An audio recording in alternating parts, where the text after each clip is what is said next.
Different NGOs కూడా వచ్చేస్తాయి, మధ్యలో సడన్గా వచ్చేస్తాయి. ఇది దాదాపు 50-60 ఏళ్ళుగా మనం ప్రపంచవ్యాప్తంగా చూస్తున్నాం. ఈ సోషల్ మీడియా పుణ్యమా అని చెప్పేసి నెరేటివ్ బిల్డింగ్ చాలా బలంగా ఒక 10 మంది 10 రకాల నెరేటివ్స్ అతనికి వ్యతిరేకంగా బిల్డ్ చేశారనుకోండి, నిజమైపోతుంది. సత్యం కాకపోవచ్చు కానీ అది నిజమైపోతుంది. ఇప్పుడు అలాంటిదే జరుగుతుందా? 2012లోనే అతను నేర చరిత్ర ఉంటే జువెనల్ హోమ్కి ఎందుకు పంపలేదు సార్? సబ్సిక్వెంట్ ఏ గవర్నమెంట్ అయినా, ఈవెన్ వైసీపీ మీ ప్రభుత్వాన్ని కూడా అడుగుతున్నాను, మీరు ప్రభుత్వంలో ఉన్నారు కదా, పంపించాలిగా.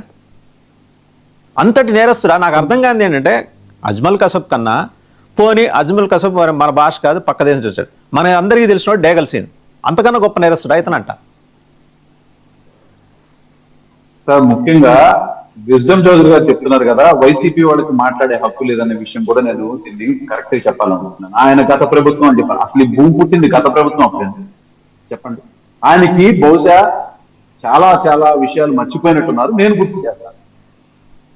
1985 నుంచి మొదలు పెట్టుకుంటే, అంటే తెలుగుదేశం పార్టీ అధికారంలోకి వచ్చినప్పటి నుంచి మొదలు పెట్టుకుంటే, ఒక పత్రికా విలేకరిని ఆయన దశరథ రామ్ గారిని చంపింది తెలుగుదేశం ప్రభుత్వం టైంలోనే.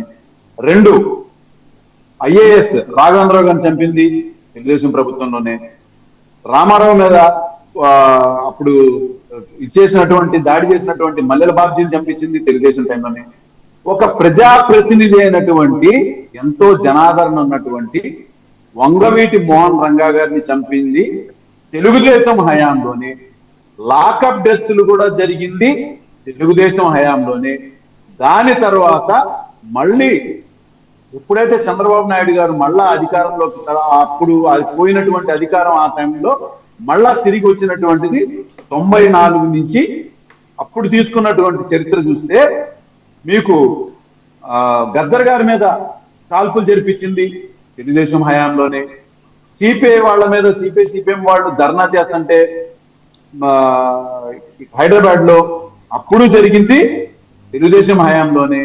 ఇలా చెప్పుకుంటూ వెళ్తే చరిత్ర అంటే ముఖ్యంగా తెలుగుదేశం ప్రభుత్వం అనేది ఎప్పుడైతే అధికారంలో ఉందో అప్పుడే లాకప్ డెత్లు జరిగినాయి, అప్పుడే పెద్ద పెద్ద నాయకుల యొక్క హత్యలు జరిగినాయి, ప్రజల మీద కూడా జరిగినటువంటి కాల్పులు కూడా అప్పుడే జరిగినాయి.